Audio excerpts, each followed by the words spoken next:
రాజన్న సిరిసిల్ల జిల్లా చందుర్తి మండలం మల్యాల గ్రామంలో రైతులు ఆందోళనకు దిగారు. తాము పండించిన వరి ధాన్యాన్ని వెంటనే కొనుగోలు చేయాలని డిమాండ్ చేస్తూ రైతులు వేములవాడ కోరుట్ల ప్రధాన రహదారిపై బైఠాయించి నిరసన తెలిపారు. ధాన్యం కొనుగోలు ప్రక్రియ నెల రోజులకు పైగా ఆలస్యమవుతోందని తెలిపారు. కొనుగోలు కేంద్రాల్లో ధాన్యం నిల్వ ఉండిపోవడంతో తీవ్ర ఇబ్బందులు ఎదుర్కొంటున్నామని, అకాల వర్షాల భయంతో పంట నష్టపోతుందని ఆందోళన వ్యక్తం చేశారు.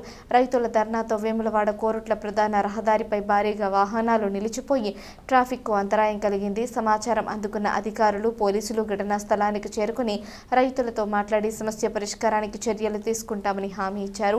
ప్రభుత్వం వెంటనే స్పందించి ధాన్యం కొనుగోళ్లు ప్రారంభించాలని రైతులు డిమాండ్ చేశారు.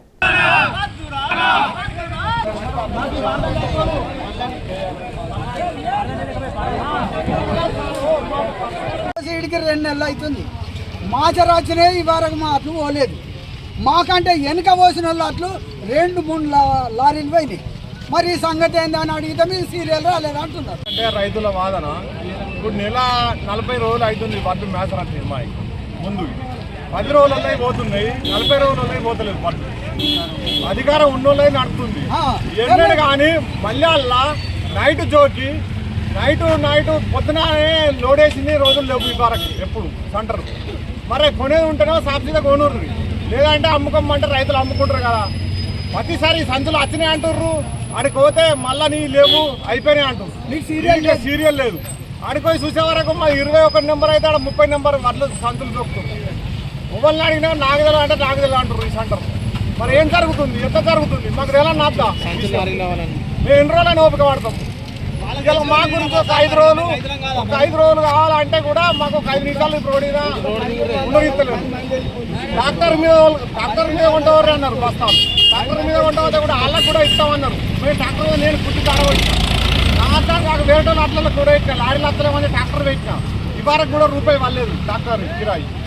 దేని గురించి పట్టించుకుంటారు లేరు వాస్తవంగా చెప్పాలంటే. అందరూ ఛాయ్ దుకాణం కాడికే మొదలు పెడతారే 1000 రూపాయలు ఇరా సంచులు ఇప్పుడు ఇప్పిస్తా అనేటోళ్ళు ఉన్నారు. ఇంకా బస్ స్టాండ్ ఇప్పుడు ఇప్పిస్తా సంచులు ఇప్పుడు ఇప్పిస్తావు సంచులు అంటే మొన్న మేము పోతే సంచులు ఇస్తావు. ఇగో సంచులు తిరుమలకు చెప్తాం పొమ్మని ఇగో గంగవన్నది. పోతే సంచుల కాడికి పోతే నువ్వు ట్రాక్టర్ తెచ్చుకో, నేను అడ్లు పెట్టిస్తాం. ఇప్పుడు బట్టి తెచ్చి రాసుకాడు ఉంటే అడ్లు పెడతారా? ఆగుతాడా? మేము సంచులు దొరికేదాకా ఆగుతాడా? మాకు అమలాలను దోలాలి వాళ్ళు, మాకు అమలాలను దోలుతారా? అంటే వాళ్ళ చేతిలో పనే కదా. వాళ్ళ చేతిలో పని ఉన్నప్పుడు మా కొరకే ట్రాక్టర్ తెస్తారు, మా కొరకే అమలాలను దోలుతారు. మేము అడ్లు దొరుకుతామా? మాది కౌలు. ఎకరం పొలానికి 30 తిప్పలు పెడతారు. రోడ్డు మీద వేసిన మాత్రం వరదంతా వేయండి. అట్లకి చూడిపోయి అట్లకై వరద ఎట్లా వేయిందో, అట్లకై వేయడానికి పోసి వరద వేయింది. ఈ బజార్లు ఇల్లు అన్నీ అట్లకి ఇంట్లోకి వస్తున్నాయి. మరి అవి నీళ్ళు సగిదాలుగా పెట్టండి, వారం వేసినా అయిపోతుంది కదా.